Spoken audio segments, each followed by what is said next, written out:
Tonight, the effect of the state of South Africa's roads on next month's local government elections. The small holes is not the big problem, but this is really big holes. And looking for alternatives to Gauteng's proposed e-tolling tariffs. There is no alternative means. This is going to be an interesting show. Stay tuned, everyone. Good evening. Welcome to another episode of our special pre-election program. My name is Leanne Morris. And good evening to you at home. My name is Tabi Sizitole. Our topic, as you've gathered tonight, is transport and its likely effect on next month's local government elections. Later on the show, we'll be talking to Deputy Minister of Transport, Mr. Jeremy Cronin, who's in our Cape Town studios to shed more light on the issue. Well, we certainly welcome all of your input into the show, so please do take part by sending us your SMS comments. Begin your SMS with the word elect, followed by the rest of your message. Now, SMSs do cost R1.50. I mean, we are talking everything from toll roads to potholes to petrol prices, you name it. This is what transport's all about. But before we kick off the show, let's start with a wrap of today's election news. Here's Richard Engwell. Officials of the Independent Electoral Commission have expressed shock at, for the first time, receiving a qualified audit report from the Auditor General. IEC Chair Brigalia Bam told Parliament's Home Affairs Portfolio Committee that it ranked among the top 5 electoral commissions in the world. The bad rating was largely as a result of logistical issues dealing with staff payments and contracts. Dr. Bam told MPs that it could not be afforded that the IEC's competency is questioned. For us, it has serious implications on the reaction of the political parties in this country. And political parties are a cornerstone in this country of democracy, and we have all the time, at all times, to be trusted. In Durban, the ANC, in a veiled reprimand of its youth league, said its campaign at Maglabatini at the weekend should not have been advertised as targeting IFP President Mangosuthu Buthelezis's private home. It was an attempt to eliminate no-go areas in KwaZulu-Natal. IFP supporters barred the Youth League members from reaching the residence. The ANC today clarified the Youth League's campaign, saying the marketing of Sunday's event was not directed at a particular individual. In terms of the Sunday event, it was a motorcade. It was not a door-to-door. In terms of the build-up and things, in terms of the statement, well, it might also created some perception, but it was not the intention of the Saturday event. But the Youth League's presence near Mr. Buthelezis's home at KwaPuntangene was branded as provocation of its leader by the IFP. The Youth League yesterday said it would return to the area, but has not yet commented on today's party statement. At Mildersdrift in Gauteng, the General Secretary of Solidarity, Flip Buys, said the trade union would not support a political party in the upcoming local elections. The union affirmed its political independence, but Mr. Buys encouraged members to vote for the party of their choice. And in Cape Town, the DA mayoral candidate, Patricia de Lille, visited elderly voters at the Beacon Vale Frail Care Centre in Mitchell's Plain to assist them with their applications for special votes for the elections. The application process opened last Friday and runs until the 3rd of next month. Mr. Lille says the DA will be assisting voters across the country by completing and delivering their application forms. The choice to vote on the 18th of May must be respected, and that right to vote should not be limited because people are not able to go to a voting station. And that's why we've come here today to assist the frail, the disabled people to fill in the necessary application forms for special votes. Now let's talk about that contentious issue, that issue called potholes. Now the majority of the country's roads have deteriorated to such an extent that many will have to actually be rebuilt. Many motorists have lost their lives because of the shoddy condition of roads, and a large number of vehicles have actually been damaged. Now, a recent study by the South African Road Federation indicates that potholes cost motorists, wait for it, 50 billion rand a year. This in vehicle repairs and injuries, as Selo Tatai reports. The Northwest has some of the worst pothole-riddled roads in the entire country. The provincial capital, Mafikeng, is aptly nicknamed the capital city of potholes because of a lack of road maintenance. This is a mirror of the national scenario. A combination of unusually wet conditions, excessive traffic, and poor maintenance have a bearing on the state of roads. Potholes are just one of many consequences. The private sector and some communities have taken it upon themselves to repair roads due to the lack of tangible maintenance programs. We have seen that we had a problem with our cars. Each and every month we had to spend for car alignments, so we came and met and see what we can do about the roads. We used our own pockets to see to it that we will be doing this. If people do care about their cars, they'll have to take initiative. Motorists continue to dig deep into their pockets to have their damaged vehicles repaired.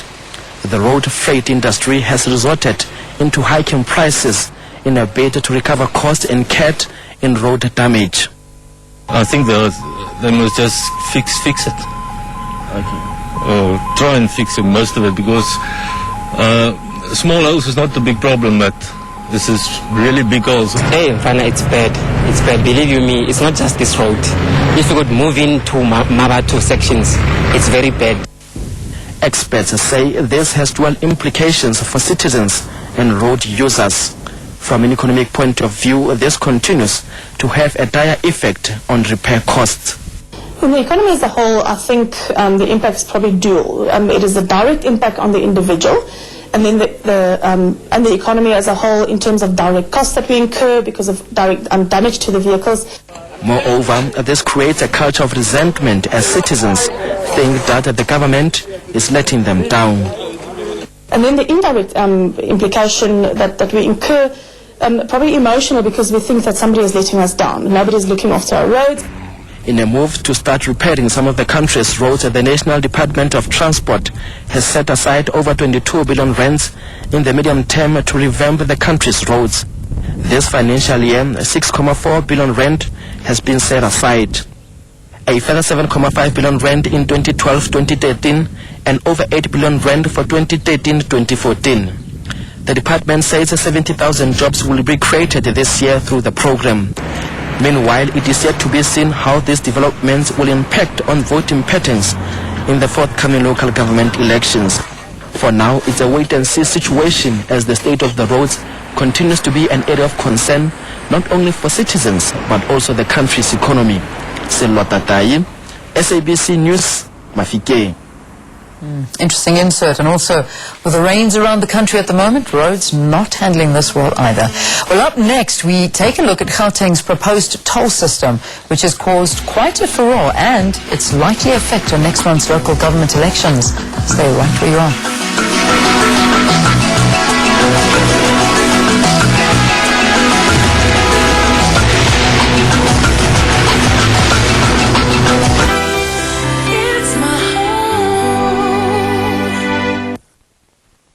It's so simple with Telkom. For just 369 Rand per month, you get ADSL broadband internet, plus a free ADSL modem on a 24-month contract, plus free calls Telkom to Telkom weeknights and weekends, plus a free 8-hour 3G modem with 1-hour 500 megs free data.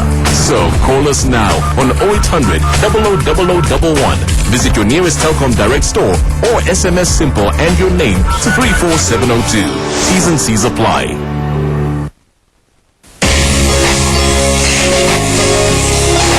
There are people who really need us out there, and blood type O is the most needed for emergencies and on a regular basis. Sugmani Africa, and let's save lives. We are committed to donating a minimum of 4 times a year. So let's mobilize our family and friends to donate blood. Be a hero. It's in your blood. Save a life today. Call the SANBS on 0800 11 9031 or visit sanbs.org.za. Your blood saves lives. Germs? Our empire of sickness stretches all over the bathroom. But why is it in danger? Anyone? Anyone? Oh, what's this? Just one capful of thick, powerful Domestos cleans all surfaces in the bathroom and kills germs and viruses on contact. There is nowhere to hide. Domestos kills all known germs dead everywhere. Join One Life Direct for the most simple and affordable life cover. A 33-year-old female can get R500,000 worth of life cover for around 115 Rand a month. A 44-year-old male, R1,000,000 life cover for around 475 Rand a month. A 36-year-old male for around 320 Rand a month. And a 26-year-old female, 750,000 Rand life cover for around 140 Rand monthly. Simply SMS LIFE to 38931 and we'll call you back. One Life Direct is an authorized financial services provider.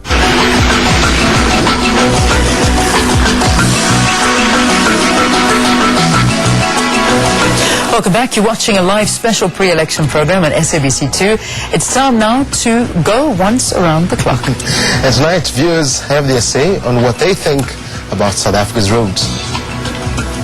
The qualities of the streets and the roads are very bad. There's lots of potholes.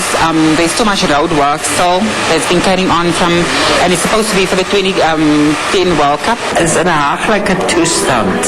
I noticed there's lots of road works, but all the road works are mainly concentrated on finishing the toll roads so that they can just get revenue. We are going for elections. Bazochoose abantu abaright, abazolungisa indlela, yonke into izoba right. Potholes have become an issue to the point that insurance companies are actually organizing repair because they don't see it happening through local council. De halte van die welm kry vinnige maniere om die gate reg te maak en dan oor 5 weke dan is daar weer 'n gat in die pad. So pleki die potholes like the main road ja wa busy ke dula midrand ke potholes ba river drain mara ba tswalla ba di potholes tse dinyane fe. I travel a lot. That's one of the top roads in Africa is in South Africa. Now, here's an issue that's certainly got Gauteng up in arms. As the local government elections draw near, pressure is mounting on a special steering committee to come up with alternatives to Gauteng's proposed e-tolling tariffs that were announced earlier this year. Government was forced to temporarily suspend the system after a public outcry over the tariffs. The system is still due to be rolled out, but in July, well after the elections. Nozintombi Mia reports. It all began innocently enough, until the South African National Roads Agency, or SANRAL, announced its proposed toll road tariff. Light vehicles were to pay 66 cents and motorcycles 40 cents per kilometre. The toll system that you see over there, right, all the gadgetry as I call it, that's the 6.22 billion broken down over there. Now, out of the 6.22 billion, the money leaving the country, the foreign component of it is the 500 million rand out of the 6.22 billion. That's for the equipment that we're buying from outside of the country. All right? And then as part of the build-up to the tariff of the we've made other investments as well. What it didn't anticipate was the outcry it would cause. The public, backed by various organizations, lashed out over the costs. Not such a good idea. The repercussions on the economy are not worth it. It's necessary, but it's very important that I find a good tariff. There is no alternative means. Disgusting. Absolutely. It's not good for me. It's not a right idea. With no physical toll gates, the system is expected to be implemented on the N1, the N3, N4 and the N12 highways, stretching from the OR Tambo International past the Soweto interchange to Pretoria CBD. SANRAL defended its position and claimed the project had created over 20,000 jobs, but the Freedom Front was having none of it and threatened legal action. We realize that people are tired of paying taxes, and the tolling system is just another tax levied upon the individual who uses the roads. And we looked at the whole tolling system, whether it's legal or not, and it was legally passed. So we could not fight against the legality of the system. But then we decided we must do something about this. Kosatu threatened protest action. Definitely, if the tolls go ahead, then we will be demonstrating. And the impression I certainly get is that we will get overwhelming public support, even from people outside our own ranks. And taxi organizations demanded exemption. We're looking at total exemption as a taxi industry from paying these tariffs. The reason why we have made the submission is the fact that the taxi industry is currently not subsidized by government. After several months of lobbying, public opinion finally held sway, and government was prompted into action. There is a price tag, and there is going to be a recovery of the money that has been paid. There's got to be that. Let's then work out what is it that does not squeeze the ordinary motorist. He must not be saying, I curse the day I drive on Gauteng roads. Yes to tolling. What we need to look at are the options around the payments so that then we don't overload those that will be using the roads without providing alternatives. The announcement was met with relief, but the burning question remained. Who would bear the brunt of repaying the 20 billion rand loan for Gauteng's new toll roads? A special task team was set up and given until the end of April to find alternatives. We can expect significant cost pressures on the public transport industry, which we'll have to put through to the customers. Now, the problem that we have with the toll roads is that many of these companies have their annual increases around June, July, which coincides with toll road fares increases. With local elections on the 18th of next month, some believe government's move is an obvious election ploy. Meanwhile, SANRAL is adamant that the tolls will not be scrapped. It has encouraged the public to participate and share its ideas. The Gauteng Freeway Improvement Project includes the upgrade of 560 kilometers of roads in the province by widening roads, easing congestion and improving lighting. Nozintombi Mia, SABC News, Johannesburg. Now we are joined by Deputy Minister of Transport, Mr. Jeremy Cronin, coming to us from our Cape Town studios. Good evening, Mr. Cronin. How are you doing today? Good evening, Tabisa. I'm fine, thank you. Looking at that insert, there's so many questions. Is this an election ploy? Or having to announce this after the elections? Why can't the people know what they'll be paying for now before the elections? Well, if it was an election ploy, we wouldn't have announced through SANRAL the original tolling proposal on the eve of an election. We need to look at the whole tolling matter very seriously, and that's what we're doing. We need to give ourselves a chance to really look 3 times and 4 times at it, and also to hear from the public, which we have done through the steering committee. We've now incurred a 20 billion cost on this freeway expansion project, and it has to be repaid. But at the same time, we certainly are very, very serious as government to make sure that we don't place a massive and unfair and unsustainable burden on those who will be using the road. So that it's quite a challenge, and we don't want to disguise the fact that we are presented with quite a challenge. But if you look at the 2 inserts that you've played, then you will see that if we don't spend money on road maintenance, road repair, road extension, then we run into serious problems on the other side of potholes and a deteriorating road surface. So I think the big message is that as South Africans we need to understand that we've got to spend money. We've got to spend money wisely on our roads. We've got to spend money timeously on our roads. And although we call them freeways, when we refer to the freeways, they're not free. And one way or another, the public pays. If they're not maintained, the public pays because of maintenance on cars, damage to cars, and so on. So we've got to understand that these things aren't free. But at the same time, government wants to act in an extremely responsible way. There's a broader picture as well. I mean, I think also we need to understand, and all of that bad news, and a lot of it isn't pleasant news, I think that we need to understand that our national road system in South Africa is amongst the best in the world. Foreign visitors during last year, during the World Cup, were very favorably impressed by our road system.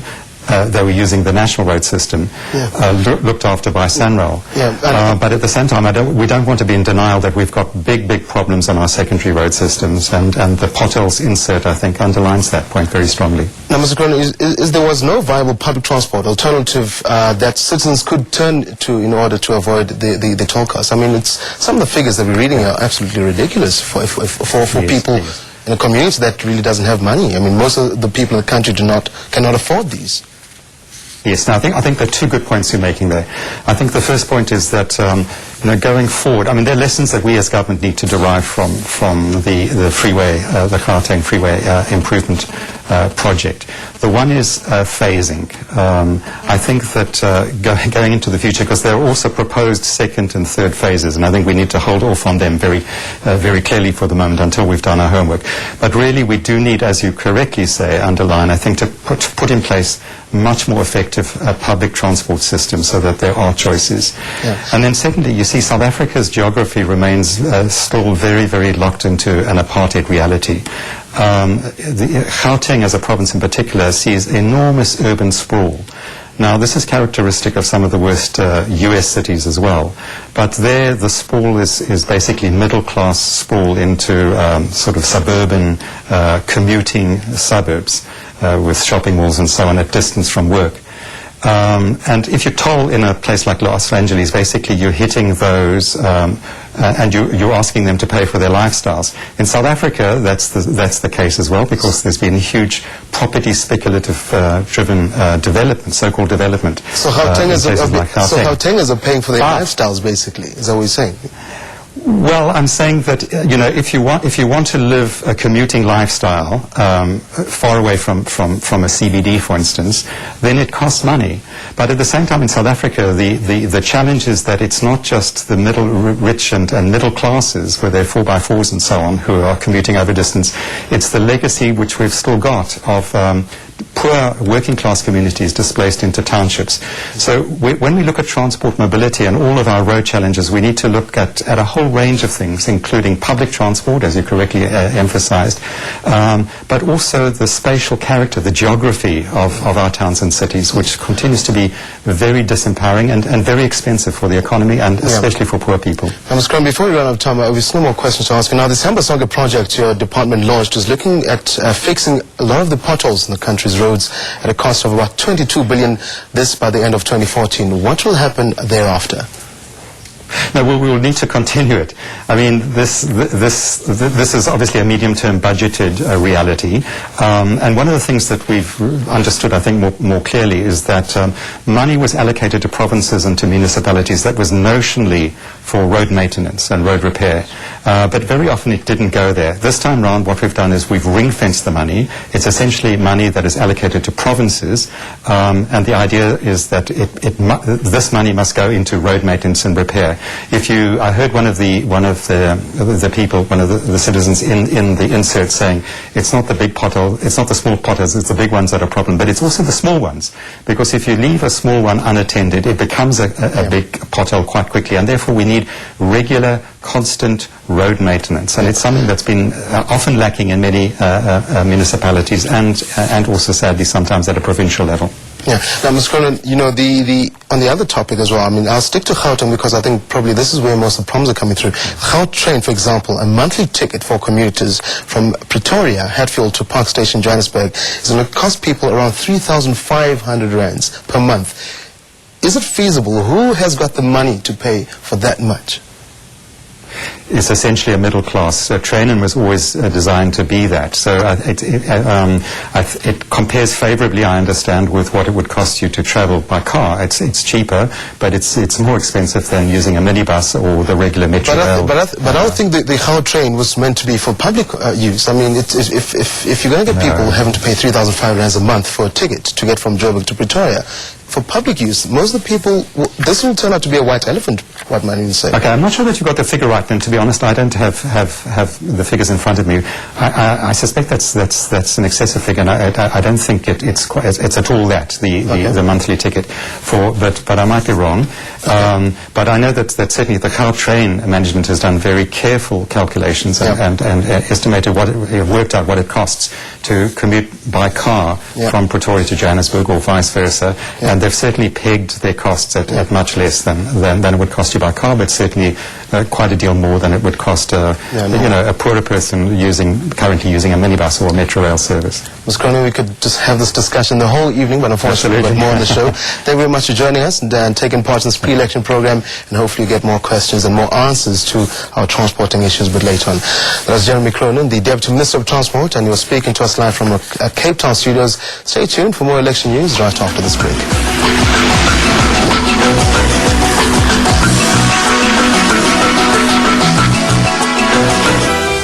It's my home. There's a way to keep all this fragrance in my family's clothes for up to 2 months. Stay Soft, the only fabric softener now with revolutionary fragrance microcapsules that remain on fabrics and are released with a simple touch, so that they continue to smell great for up to 2 months. Now with revolutionary fragrance microcapsules that last up to 2 months. Stay soft, soft as a mother's love. We're adding a little magic to Mother's Day. You could win your dream home and an Audi Q5 worth 1.2 million. Buy any Stay Soft pack, SMS Stay Soft and your unique number to 33477 and you could be very spoiled this Mother's Day. Stay soft, soft as a mother's love.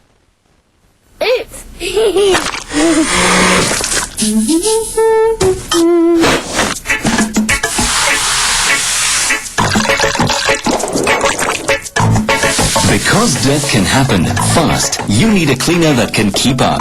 New multi-purpose Handy Active Fizz.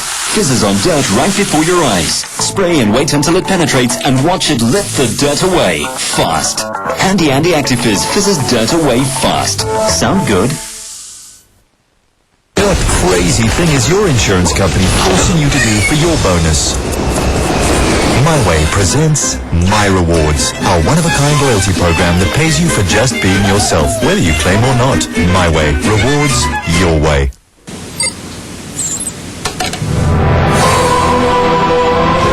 In today's fast-moving world, people need a whole new level of power. Energizer Ultimate Lithium.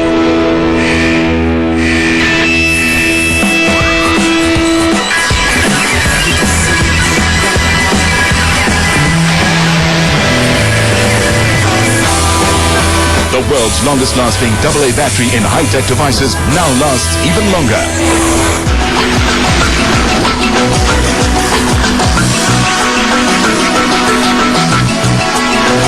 We're back in your screens with some more election news. Now, tonight's smaller party slots, Loyi Sanjoba states the cause of the United Democratic Movement. The UDM is approaching this local government election on the issue of fighting corruption. We are geared to fight all angles of corruption and nepotism which are going on in the misuse of resources in all the municipalities. The case in point is that infrastructure in our urban areas is deteriorating. The streets are full of dongas. Refuse is not being collected. Water, there's always absence of water in some, especially in Namtata. And electricity, and the business people are frustrated. They are thinking of pulling out. So we want to ensure that investors must come and invest in our urban areas. Well, we leave it with UDM for this evening's show. In tomorrow night's show, we'll tell you more about a fierce debate which is raging in KwaZulu-Natal about the use of municipal parks by religious groups. Now, ratepayers argue that religious groups have no place in recreational places like parks and open spaces, but religious groups say they have nowhere else to go. The problem, of course, is not confined to KwaZulu-Natal, and it should be a very interesting story ahead of the local elections. Don't miss it. Until tomorrow night, everybody have a wonderful evening. Good night. Cheers from me as well. Yeah? It's been a quick show. Yes.